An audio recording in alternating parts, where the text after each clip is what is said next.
Ladies and gentlemen, welcome back to the program. We are here with some YouTube golf news. That is right.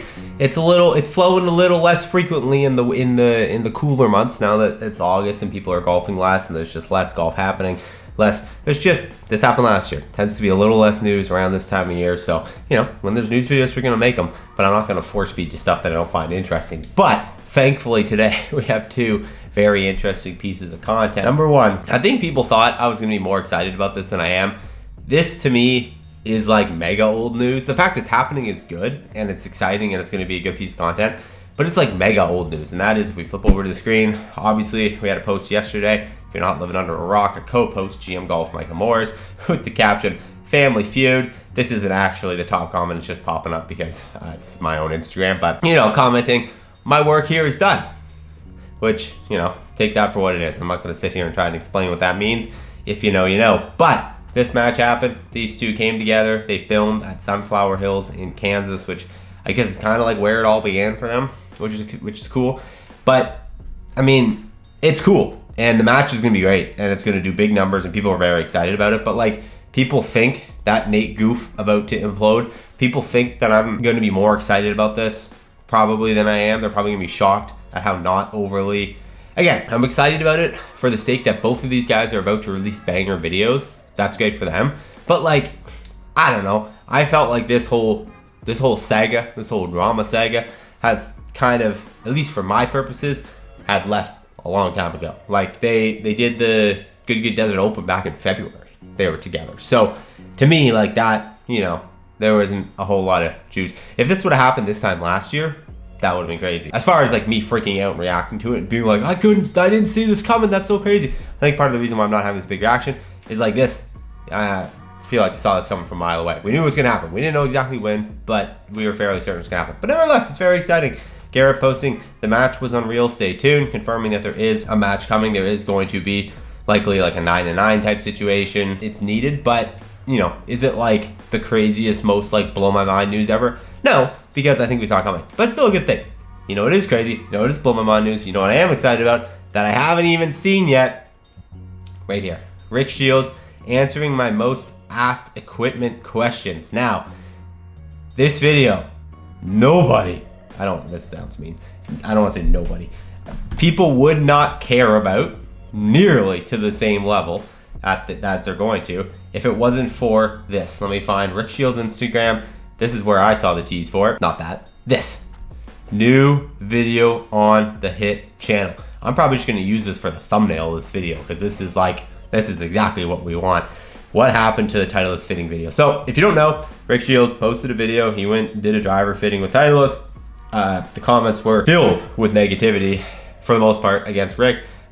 Being a little not nice to the fitter. He came in there trying to hit a cut. He doesn't hit a cut. He's kind of blaming the drivers. There's this, that, or the other thing. These are all accusations in the comments. And anyway, so the video got deleted. And there's been a huge fall. This was 2-3 months ago. I've made multiple videos about it. I didn't really know if we were going to get an answer because it had been so long. But at the same time, listen, this is a content business, baby. And if you have content, you have to take it. And this is content. So the fact that this was posted on the Hit channel is kind of funny. I get it. Rick probably doesn't want to make this a mainstay of his main channel content. It's a little too dramatic. But this would have been a banger. This thumbnail with this title just on his actual channel, that would have been a banger versus this answering the most asked questions on the internet. It has the I think it has what happened to the Titleist fitting video. It's in the top left corner, but I don't know. I'm not gonna tell Rick Shiels how to do his job, but that you could have capitalized on that a little more. But anyway, so I haven't seen this yet, so we're gonna go through it together. I'm gonna skim through to the part where he's talking about the Titleist video. We're gonna watch it together, and then I'm gonna react to it because I'm assuming most of you maybe haven't seen it either. So let's get this going here. I'm guessing it's gonna be at the end. I'm guessing. Yeah, it's definitely gonna be at the end. Why does that happen? Here's a quick question or a quick answer. Why does that happen? YouTubers put the thing you want at the end because retention and view watch time is important for recommendations. YouTube watching or recommending the video, but then also for ad dollars. The longer the video is, the longer people watch, the more ads they get served, the more money you can make. That's a simple answer to why creators do this. Oh, okay, here we go. What happened to this video? Okay, this is gonna be good. Here we go. I was very surprised and impressed. They're coming to the Hit channel very soon. Okay, This is a popular question. This came from Sean M. Gann. What happened to the Titleist driver fitting video? Okay, this question definitely came up a lot of times. Now, for those who didn't watch it, some of you did, a lot of you didn't. It was actually a video I filmed back in May this year. It was a beautiful sunny day, and I went down to Woburn, where the Titleist Performance Centre is, an unbelievable facility, to get fitted for the new Titleist drivers that have been released this year. And for a normal customer, that fitting costs £500, but the facility is out of this world. It's amazing.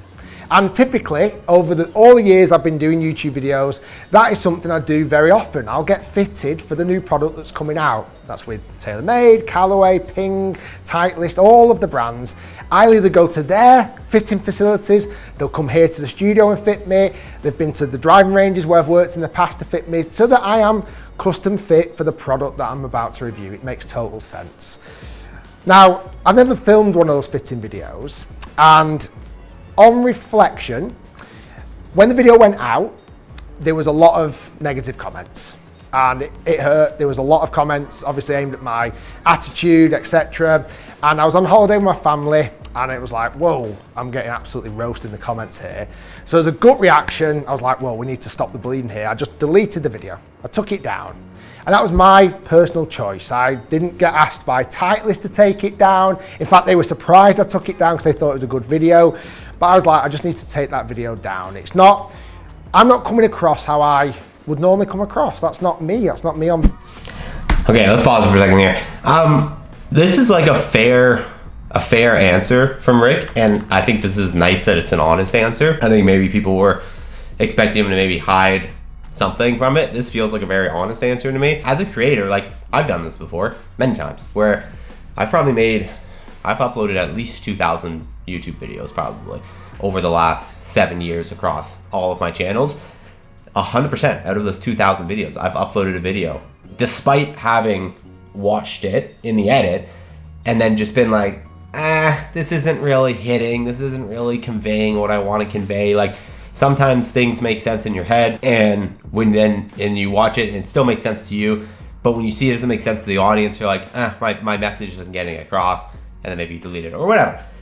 I've never had it like this, where it's like I've deleted it because I've been getting a bunch of negativity on it. It's always just been because, like, maybe I was like saying something, and then it just like, it didn't make sense. It made sense to me, but it didn't make sense to other people. So I'm like, well, this is a pointless video. People are gonna watch it and get nothing from it. So I'm just gonna delete it, because I try not to upload like crap quality videos. This is a little different, but the point still remains that, like, as the creator, I do believe you have obviously the right over your content to do what you want, whether that be like delete it, upload it, whatever. I think a lot of people's criticism to this, even before he announced or made this video, was like, you definitely would have watched this in post-production, and if your problem was, how you came across, wouldn't you have noticed that when you were watching the edit?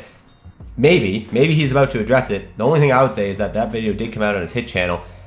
Maybe he doesn't proof those videos. Like, maybe that's just his team of editors, and to him, maybe he went to this fitting and whatever, and he didn't realize how he was acting in the moment, didn't think it was that bad, didn't proof the video because that's not part of his process for these club reviews. Because, like, realistically, how much can you screw up, in a club review? Like, you just don't say any swear words and you're probably fine. And then when it came out, he saw the negativity and reacted. So anyways, let's dive back into it. I'm happy, I'm having fun, enjoying myself. But I think on reflection, after watching the video, again, I've been through so many of these fittings, like nearly 12 years of club fittings from all different brands. And I've learned a lot in those fittings. And one of the things that I feel like I do, and this is to protect maybe my thoughts and what I'm going to present to you on a review afterwards, is I kind of keep them at arm's length. Like, I put my shield up. I'm like, no, I need to protect. I need to go for a fitting to get my specs correct, and then I need to leave and I need to come here to the studio and test my products as normally as I would do normally, and give you the most honest, impartial, trustworthy advice. That's why this channel was built. Now, on reflection, I think me putting my guard up came across as I was maybe being a little bit different, or maybe even... Yeah, that's fair. I mean, that's a really good explanation, and that makes a lot of sense to me. Like, as a creator trying to do something that is centered around your content. Like, you gotta understand, guys, Titleist is thrilled that Rick Shiels is going to do a driver review on their new driver, because Rick Shiels driver reviews will actually move the needle on driver sales. I mean, across the company as a whole, it's probably a small-ish percent, but I would argue that it is just as big, if not a bigger percent, than like tour pros actually using the product on tour. Because I mean, Rick Shiels makes a driver review, at least 100,000 people are probably going to watch it, if not, you know, up to like 500,000 people, depending what channel it goes on for him. Like, that's huge. That could really move the needle for these brands. And so him wanting to do that job impartially, I think they would respect, because they want his honest opinion. And if that's part of his process where he goes in there and he tries, like, to me, what this means is, like, I don't want to hear you explaining all, like, he needs to know the key benefits and what's different, but he can probably find that out online. He doesn't want to be swindled by these club reviewers to, like, you know, think that their thing is the best before he's even had a chance to review it. I think that's maybe what he means by the arm's length, but it kind of makes sense to me. Even rude in parts, and that wasn't the case. It wasn't meant to be. John, the fitter, unbelievable, really, really good fitter. Like, I highly respect him. I've met him before in the past. He was brilliant, and he actually fitted me really nicely for those clubs. Like, I came back to the studio and reviewed those Titleist drivers and gave them praise. Like, I really like the Titleist drivers.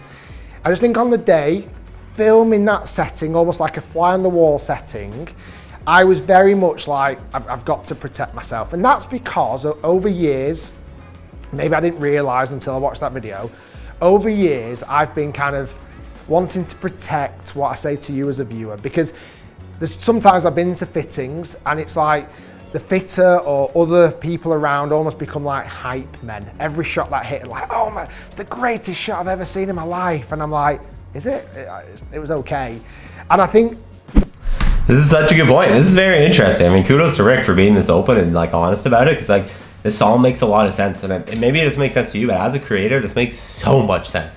Like, so much sense. Like, even when we get pitch products to endorse, like, it's the same thing. Like, they all believe, like, every company that pitches you a product to endorse, they come at it with like, this is the most revolutionary thing on planet Earth. 9 times out of 10, it's the least revolutionary thing on planet Earth. But it's their job to like make you super hype about it. But you have to be like, if you guys listen to me on a product call with a brand that was trying to pitch a product, you'd probably be like, I don't recognize that guy. Because it's different. You have to be your business Nate. He's business Rick. So the fact that he put a camera on himself in that scenario, it makes sense why people maybe thought he was, you know, XYZ, and why he was being hypercritical. And again, I think like maybe the argument would be like, you can still in your mind be hypercritical while still being nice on the outside and not being like this. Could also, I think the other side of the coin here would be like, well, he was just being a DICK, and he is just a DICK, and it just showed on camera because whatever. I don't know. I'm not trying to decide that. I'm just saying I can really see where he's coming from if this is in fact truly the case, which I believe is true, just because it makes sense from, you know, a creator brain. But anyway, the way of kind of making sure that I go and get a fitting, which I think is correct, go away with the product, come here in my studio or on the golf course when I can fully learn about the product. I don't want these kind of positive, like hyper positive thoughts in my head that have been maybe put in there by the fitter or the company that are trying to obviously want me to say nice things about their product, so I say nice things to you guys on video. Now, again, I apologize how I came across. It wasn't meant to be. That wasn't the case. It was just one of those situations. We learned from it. You could call it a bad day at the office. The video came down, lots of controversy started to happen. Like I said, clear things up. Titleist didn't ask me to take the video down. I took it down, and I just wanted the opportunity to chat to you guys a little bit about it. Yeah, hopefully that clears things up. Hopefully that all makes sense. No bad feelings to Titleist, no bad feelings to John the fitter, and hopefully we can move on from this, and there'll be lots more videos coming your way. Guys, thanks to everyone. The only thing I will say is if he truly wanted to move on from it, that should have just been the whole video on his main channel, because I'm sure he's still going to get comments from people, because this is a side channel. People probably aren't going to see this, and they'll still comment stuff. But I mean, he's addressed it now at this point, so there'll be a bunch of people replying to their comments being like, go watch the video. Good for him for addressing it. Like, it's interesting. At the end of the day, it's content. It feels like he addressed it more just because he genuinely wanted to share versus content. I think maybe to his credit, but also like we're creators, so it's not really like you don't win an award for like not creating the best, like maximizing content. But like I think if he just cared about addressing this for content, he would have put it on his main channel with a different title thumbnail. In fact, it's on his hit channel, the way it was packaged.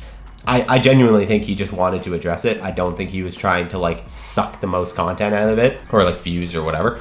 So I think it's genuine then. I think to me that means it's pretty genuine, and everything he's saying is pretty genuine. But that's just my take on it. Let me know your thoughts in the comments below. It's a good YouTube news golf video. See, every once in a while we're gonna have really good ones. So I'm just gonna try to hang out. I'm posting a lot of my competitive golf journey. That's like what I spend most of my time doing now. So you know, if you're interested in that, follow along. But don't be worried if you're not. I'm still gonna be posting YouTube golf news videos when they come up. I can't believe it's almost been 2 years of doing this. That's nuts. All right, I'll see you guys later. Bye bye.